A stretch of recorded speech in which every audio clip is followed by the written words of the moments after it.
Hello and welcome back to Premier Injuries, and once again we're talking about all things Fantasy Premier League. Just before we get into the video, make sure to like, share and subscribe to the channel because we've got so much good content coming up.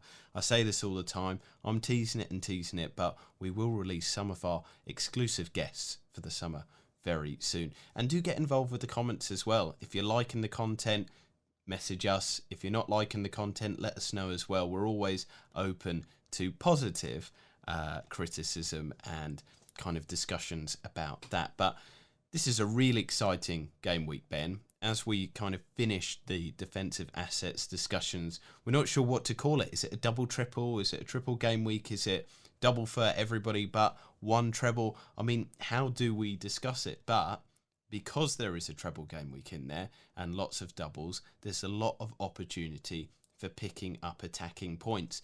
And this is a thing that we discussed in our very, deep diving data-based discussions about towards the end of the season. We've got articles on it and videos on it. Towards this end of the season time, there's highly anomalous, high-scoring games, and you want to be jumping upon that. So my first word of warning is keep an eye on the teams with nothing to play for or are already relegated in the coming weeks. Maybe, I don't know, do some chopping and changing with your teams. I'm not a big fan of like 1 week jaunts with transfers, but this might be the time of the season to kind of experiment with that because there'll be lots of goals in those games where there's nothing really for certain teams to play for. And maybe starting with the double game week discussions, we do have to start with Crystal Palace. I think they're the team with the nicest on paper games to play, and they play Sheffield United and Southampton in the double game week. The question is who to bring in though. Do you bring in Benteke? Do you bring in Eze? Do you bring in anybody else? Or is it just Wilfried Zaha that should come into your thinking? I think at 7 mil, he's an interesting differential asset, but what is the news on his groin injury? It was something that was played down by Roy Hodgson post-match at the weekend. Said that he had complained of a little bit of discomfort prior to kick-off, but got through the 90 minutes without any obvious problems, but didn't have his best of games. And he said he would be checked. As far as we know, there doesn't look to be anything too serious. He has been in and around, the training ground. He has been seen with the ball. But again, we're covering old ground here. What we're not seeing is, and the difference for people who are maybe wanting to read between the lines, just because Wilfried Zaha is out there on the training pitches and kicking the ball and walking without any obvious discomfort or problems or a limp, that means very, very little. There is no substitute for the cut and thrust of the Premier League. There's nothing like it in terms of the dynamicism, the energy that's required. And when you look at somebody like Wilfried Zaha, who relies on that quick turn of pace, those bursts to get him past players, then he needs to be in peak condition to be able to to perform those actions. So it's never 100%, but I think there's a good chance of him being involved, certainly in the first game. But the question marks would be if he isn't quite there, or he may be managed between games, and does he start both as well? Roy Hodgson may look at those remaining fixtures and think, well, Crystal Palace are safe now. Why risk Wilfried Zaha? We don't want to force it where he may have a 4, a 6, and 8 week groin injury, or even something a little bit worse that maybe could stretch over to pre-season. You want Wilfried Zaha to go away. You want him to rest, recuperate properly, enjoy his time off. Because don't forget, when these players are injured, and everybody's away from the training ground, a lot of these are maybe having to turn up and they're getting pushed through by the physios, by the sports science team, by the medical department. And, they're maybe not afforded a proper and adequate break just away from things. It just disrupts a lot of, plans in terms of that. So there's a lot of other factors to consider again when you're making, return to play decisions about players at this stage of the season. I do think, though, that there is legitimate talks about Crystal Palace assets because those are fairly tasty looking games, and kind of coming back to the data that we looked at, these are the sorts of games where you see a lot of goals. People are playing with flip-flops, they're on the beach already, they're thinking about their summer, as you've kind of mentioned there. So maybe Zaha is a bit of a risky one. The other consideration then, as I've mentioned him, is Christian Benteke. In terms of it, he is the Crystal Palace player with the highest XGI over the last 4 game weeks. He's had 7 shots in total, 5 in the box, and a 1.3 XG in total. And he's scored a goal as well. But, I mean, this is Christian Benteke. He has become almost the meme striker for opportunities that he's missed, and the fact that he isn't the striker that he once was when he was at Aston Villa hitting those heights. So does he come into your consideration at all, Ben, or is that almost a differential too far for yourself? There was a fleeting moment at some point in the season, I don't recall specifically when it was, that I did give Benteke some serious consideration.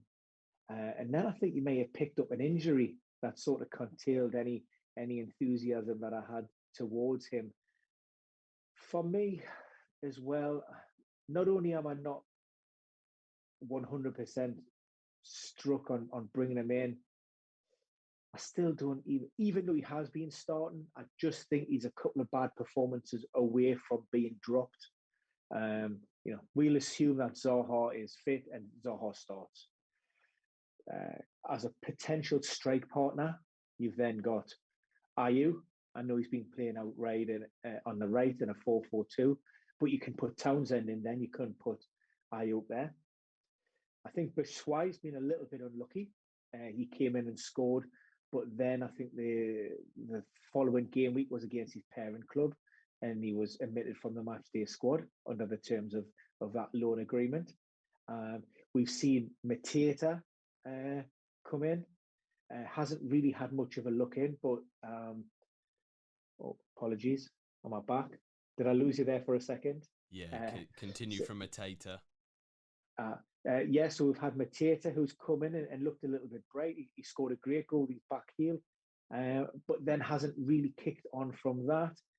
Connor Wickham's even had, brief sort of appearances in and around that squad. So I think, like I say, Roy Hodgson does like Benteke, but because they've got so many options in attack, to me, it just doesn't really sit well. And what I don't want to do is waste a transfer, say, on Benteke, who is a bit of a punt on whether he's going to return or not.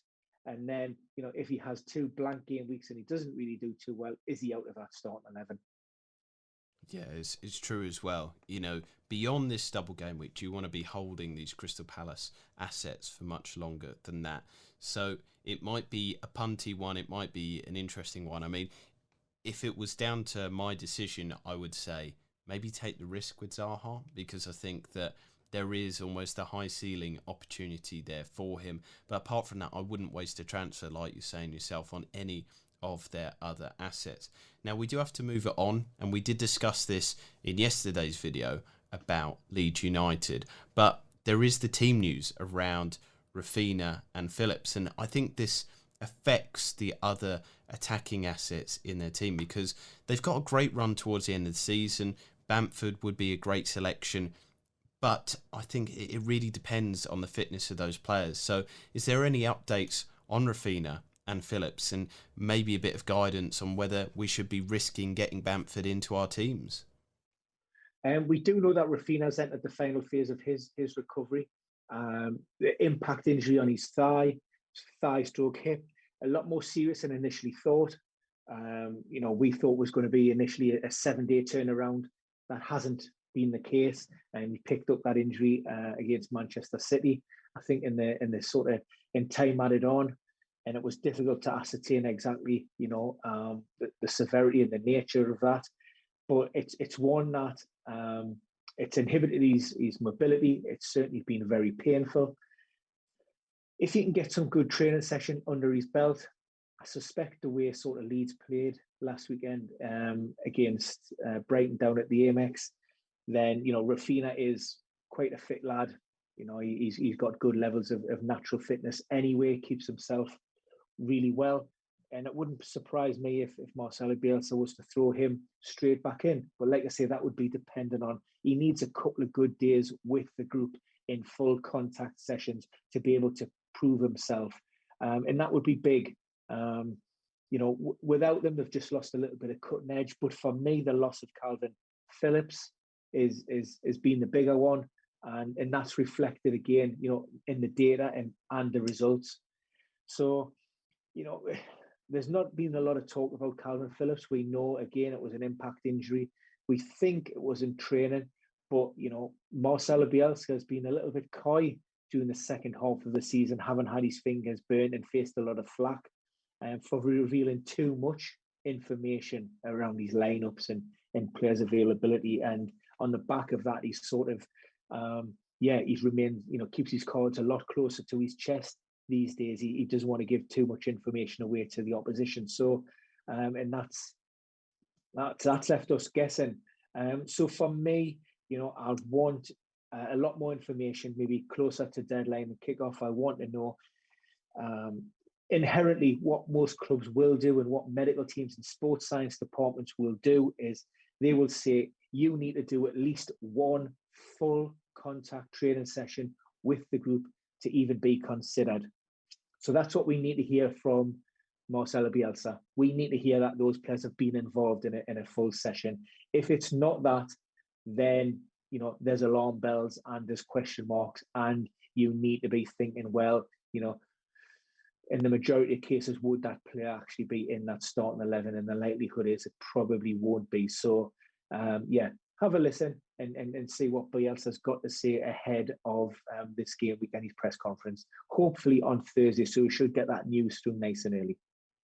And this is the interesting thing, you talked about the data there, and the absence of Phillips and Raphinha have really affected Bamford. He isn't even the player with the most XGI in the Leeds team over the last 6 game weeks. Not even the highest XG. It goes to Jack Harrison. Jack Harrison, 2.28 XGI, and he has 1.75 XG, whereas Bamford 1.63 and 1.95 XGI. So it is quite interesting. There has been a pronounced effect. I don't know if that is coupled with the fact that he, as you've described, kind of fatigue in there as well for himself. So the kind of picture of Leeds at the moment is not a positive one, purely because of the absences, because they're such big ones. But if those players do return to the side, then I think that they're a great own towards the end of the season. And I've got fingers crossed for them, because I like the way that Leeds play, and I want them to finish strongly towards the end of the season. It's a sad situation with how this season has caught up with a lot of players. But one player who has bucked the trend there and is back, he is fit, he's playing really well, is Mikel Antonio. Now, he got 1.43 XGI and 2 goals on his return. Very much needed boost for the Hammers, who will be pushing for Champions League. And for people there who haven't watched the Dr. Raj video, the Fantasy Doctor, please do check out, because we actually talk about this. Now, I asked Raj, I said, do you think that David Moyes will gamble on, Antonio for the end of the season? Because we know that, unfortunately, he doesn't have great hamstrings. He's got quite a recurrence of the problem there. And Raj actually came on the side of saying that he thinks that Moyes will push for Champions League. Antonio might be risked because there is the knowledge that he will have the whole summer to kind of recover. And so he kind of came to the decision that if he had an FPL team, he would put Antonio in now, because there's so much to play for from the Hammers. So I'm throwing that question to you as well now, Ben. Do you think that he's worth the risk, Antonio, or do you think that you stick with kind of the Lingards who are fit and will stay in the team towards the end of the season? Yeah, absolutely, 100%. Look, high status, high profile player, West Ham have been there or thereabouts all season in terms of European qualification spot. They have now got the Champions League place in their crosshairs. They will fight tooth and nail for that. David Moyes will, his staff will, the players will want it more than anything. Decisions on playing are player-led, so Mikel Antonio is fully aware of the risks associated with being thrown back in there. It's a risk-reward strategy. And as Raj alluded to, there'll be, he's got the full summer to recover. West Ham have got enough time and recovery between matches to look at the load. And David Moyes will maybe look to protect Mikel Antonio wherever he can in terms of, if West Ham can get games won nice and early, get them off at the 60th, 70th minutes mark, put in a Balbuena to tighten up that back line. But for me, he's definitely worth a punt. He is such held in high regard by David Moyes. That's been shown in the past, when he's been coming back and Moyes has thrown him back in. He's took his time in bringing Mikel Antonio back. He spent a number of weeks on the sidelines, and I think it was an interesting point that he made. He goes, "We never thought it was a serious injury from the very beginning, but like I say, the timeout was used just to make sure that he was 100% fit and that there were no question marks and no concerns." Had his fingers burnt at the Etihad against Manchester City when he suffered a recurrence, they look to avoid that situation again. And I think primarily what he's done is he's held him back in the knowledge that he's got these 4 games coming up and he wants Mikel Antonio ready for those 4 games to really put a big assault on this Champions League qualification place.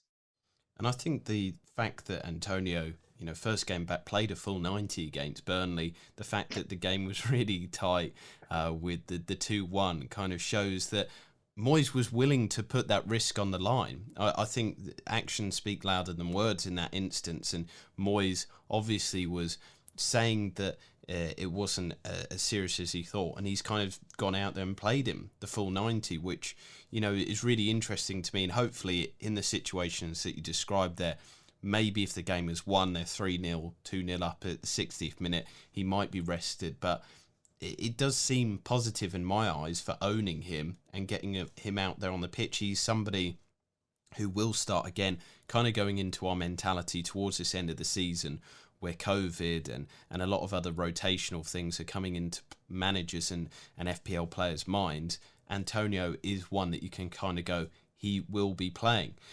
The annoying thing, now I move it on to another annoying discussion, is Gabrielle Martinelli and Kai Havertz.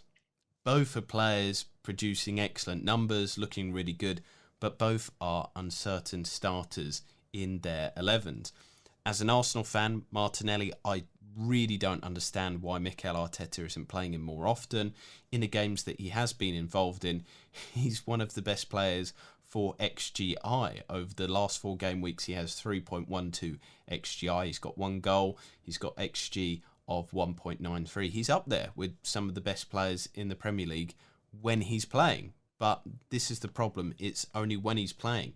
He hasn't played that often. And then Kai Havertz is exactly the same over the last 4 game weeks. He too has put in some exceptional numbers. He's got a few goals and he's looking good as well.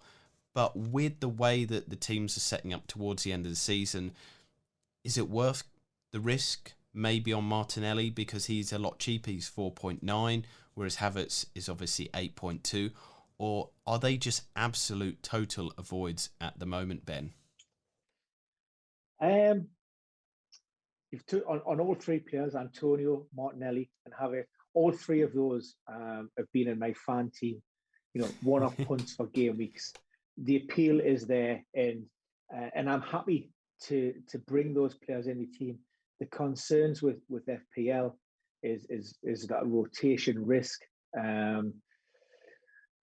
Havertz on the back of his performance last weekend, we've seen he's starting at the time of recording against Real Madrid in the Champions League. Now that's the only change from the first leg, with Christian Pulisic dropping out of that starting 11. Now he would be a concern. With more or less a fully fit squad, I think it was only Kovacic that's currently sidelined. Tuchel, the Tinkerman, the new Guardiola, the new, Pep, he's, he's changing on average around about 6 players every game week, I think, for the past 7 game weeks, which makes it just, so difficult to try and second guess. Now, for me, depending on the outcome of this Champions League game, could impact potentially on team selection this weekend. We've also got, the double game week as well. So there are absolutely no guarantees that players like Havertz will start both when you've got so much in that offensive third. So that's the worry. And for me, it's probably a reluctant leave. With Martinelli, again, he was the standout performer at St James's Park. Absolutely butchered Jacob Murphy, who has done quite well since coming back into that Newcastle team, and probably was one of the main factors in our upturn in form and that slight formational tweak. So we will see what happens on Thursday night in the Europa League and whether Martinelli starts in that. We've seen Lacazette training as well. Now, if Lacazette comes in, does that push Aubameyang back out to the left? And if it does, where does Martinelli go there? You could maybe see plays as a number 10, but you've got Odegaard fit, you've got Smith Rowe. And on the opposite flank, you've got the likes of, you've still got Saka, you've got Pepe, you've got Willian. So there's a lot of competition in places for me, and that's me worried. But like you say, at his price point, which is 4.9, you'd happily take a punt.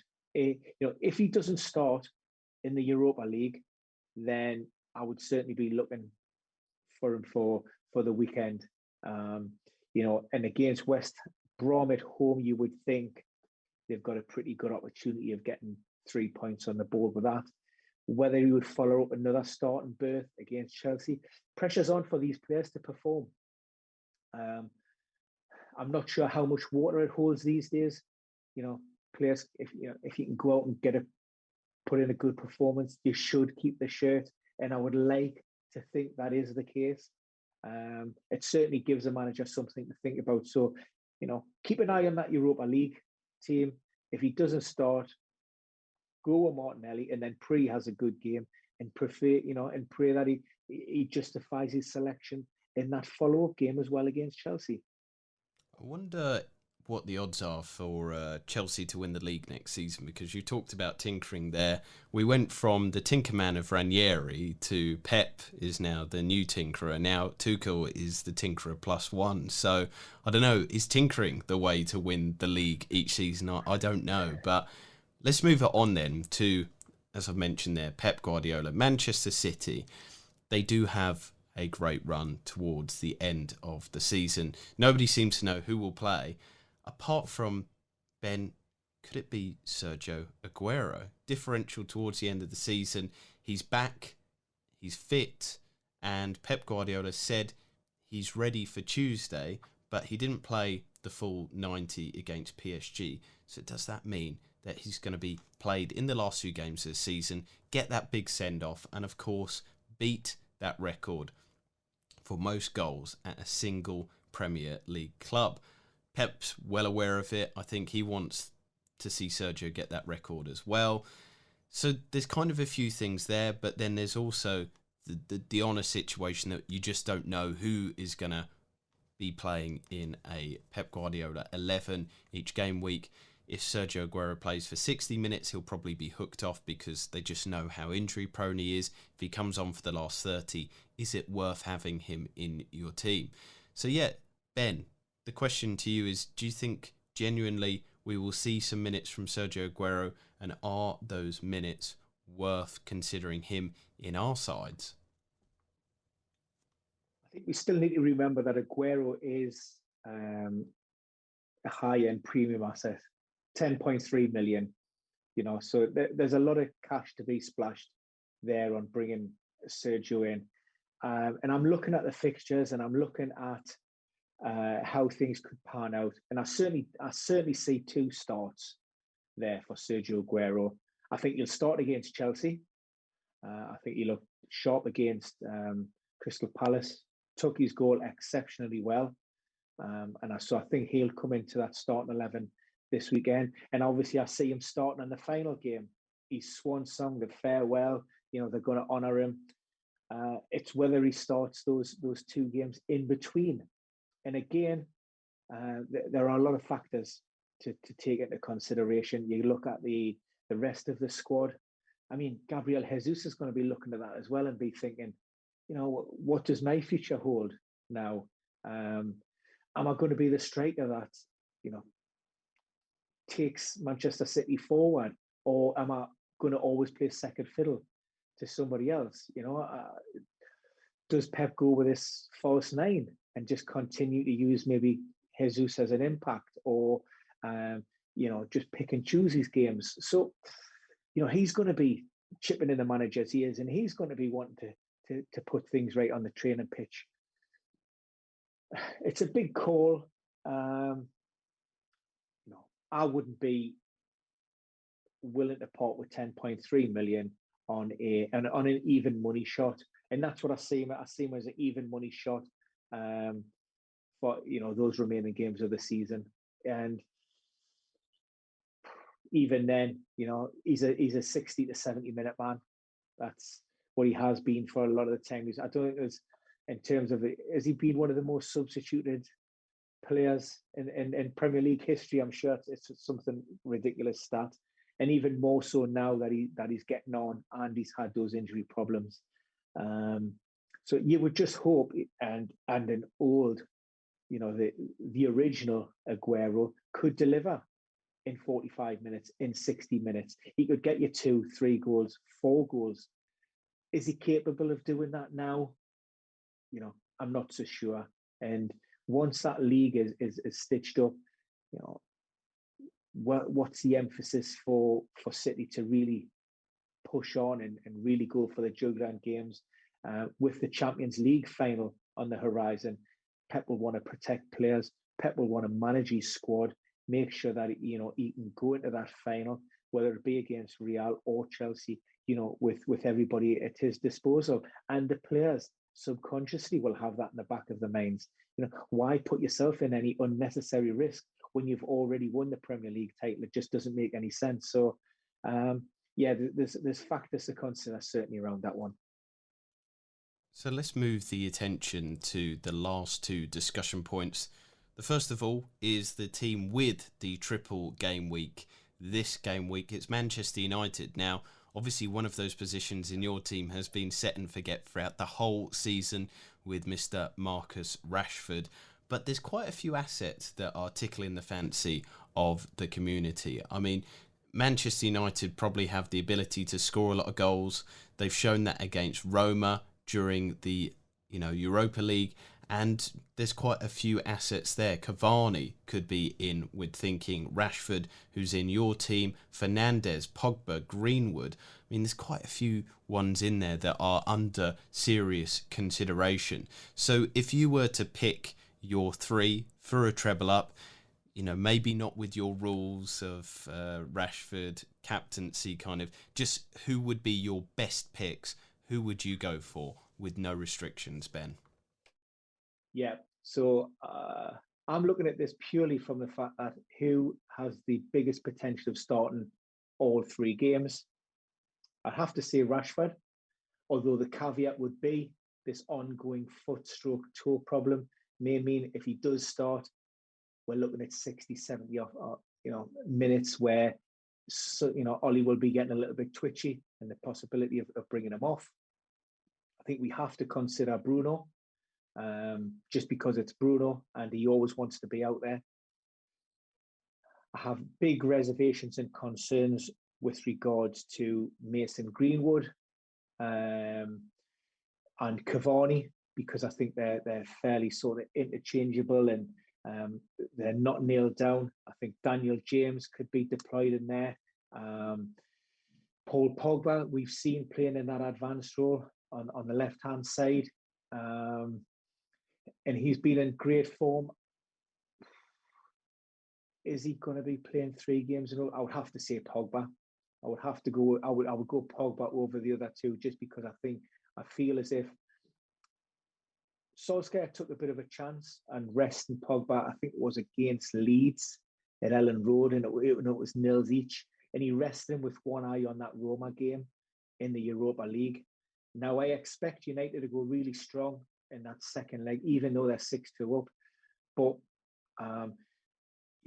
get that game done. Go 1-0 up that fixture, and then you will see changes from Ollie with one eye on these three upcoming fixtures. And if Pogba starts against Roma, I would expect the likes of him, Bruno, Rashford to be hauled off. If they can do that, if they can get that game stitched up in the first half, bring them off after bring them off at half. Bring them off after 30 minutes, 40 minutes, because you've got three big games. The only, I suppose, worry would be if you were to try to cherry pick games would be, well, the Leicester's the one where they say, well, they're their closest rivals. We beat them, that puts them to bed in terms of we've nailed down that second place in the league. So with Roma in mind, do they rest players against Aston Villa and maybe think, well, we'll take the draw in that one and then we'll roll out the big guns at Leicester, and then so that would be the only worry. But Ollie hasn't made massive amounts of changes game week to game week this season, and they have been involved in the Europa, so they have had a fairly condensed fixture period. So final answer anyway, I digress and I mumble on. Bruno, Rashford, Pogba would be my three attacking assets from United. Interesting, no defenders there, because with my three, I'm going with the ones in my team. I think I'd be a bit hypocritical if I didn't go with the ones in my team. Shaw, Fernandes and Greenwood. I mean, you don't like Greenwood. I think that there is potential there, though, because he is a fantastic finisher. And when he is on the pitch, he is so good. He has played back-to-back 90 minutes, and that just gives me a bit of confidence. He was only really rested or not played against Tottenham, but even then he got a goal and an assist, and I think he's almost fired himself into contention where Ollie just has to almost play him at the moment, with goals against Brighton, Tottenham and 2 against Burnley. He just seems to be almost the informed striker at the moment, and goals haven't been aplenty with Manchester United at the moment. He will be well aware of that, and so that might be another consideration in his mind. But that was a consideration in the back of my mind as well. It was a worrying one there. But Luke Shaw, I think it just means that I don't have to tribble up on Man United assets in terms of the midfield. There are other midfielders that I would like, and it also spreads the money out through my team so that it's kind of strong everywhere, and I still keep that strong bench. So Fernandes, Greenwood and Shaw are the ones for me. So the final question has to be, are there any other double game week attacking assets that you have your eye on? We've talked about, obviously, the Man United ones. We talked about Crystal Palace. But are there any other teams or individual players that you think might be worth a punt because of their good double game week and a good run towards the end of the season? One of the common themes that we've carried through conversations between ourselves throughout the course of the season is follow the form, and how form of individuals and teams can almost transcend fixture difficulties and opposition. And I think for that alone, and his price point, I think Kelechi Iheanacho is got to be worth some serious consideration. They've got a nice looking fixture with Newcastle on Friday night, who were terrible against Arsenal. Let's not pull any punches with that one. So, and again, Leicester have something to play for. They've got their eye on that Champions League qualification spot. So that's always nice. So players in form with a tasty looking at least one fixture, then, that would be a player that I'll be looking at really. I also like Everton. It's particularly away from Goodison Park. I think they've got to go out all guns blazing. A draw doesn't really do anything for them. So if they are serious about making a run for that European qualification place, then they've got to go out And I think it's going to be a great game against West Ham. And for me, although I favoured Richarlison in the previous game weeks, and in fact, I'm a Richarlison owner, if I had the choice, I would be nailing me colours to Calvert-Lewin. Hopefully to finish the season as well as he started. He obviously scored last weekend. So that's a nice little confidence boost for him. And I think he could do quite well during these remaining fixtures. Yeah, I think looking at it though, there's not many appealing assets. So just going through it quickly, Arsenal, people are talking about Aubameyang, but I think, you don't even know how he will react post-malaria. It's a terrible disease and some people have a regression. I really hope that doesn't happen to him. But also if Arsenal do get through to the Europa League final, they'll probably be saving him because of this illness to make sure that he's all right. You don't know who's actually going to be starting there. Aston Villa, I'd avoid. They've just been on terrible form and their attacking assets haven't been doing great. Chelsea, we've discussed. You just don't know who's going to be playing. Crystal Palace, we've already gone through. Everton, I do agree, probably DCL is the only one. And maybe Digne if you want a defensive asset as well, because he has that attacking ability. Leicester, the ones that we like are Castagne and Kelechi Iheanacho, because Castagne's been involved with the attacks, and Iheanacho, again, he's just on amazing form. Manchester United, we've obviously gone through the treble up. And Southampton, they're just not looking great at the moment, so I would avoid them as well. So a quick kind of insight into our thinking on the double game week attacking assets, and I hope that has helped you. Make sure to comment below, like and share the video, and also subscribe to the channel because we've got so much great content coming out, and we will be having your Q&A as well, Ben, this week. So you can always message in and get your questions answered on this channel. Very exclusive for all you subscribers. But from me, I'm going to wish you the best of luck, and I'm going to hand over to Ben just to sign us out. Yeah, thanks, Jay. Another great podcast. Some very interesting topics of conversation there. Some interesting players put forward. Gives me certainly food for thought. I'm looking forward to this game week. Probably, you know what? I'm more excited about this game week than any other game week this season. It must be the triple. It's the triples in the air. So hope you enjoyed it, guys. Feel free to put your comments in the box below, and we always respond. We always read, and hopefully, like I say, we're on the money with this content. But if there's anything that you would like us to bring to the party, then just give us a shout. But for now, and attacking assets, that's us done. So until next time, we speak to you soon.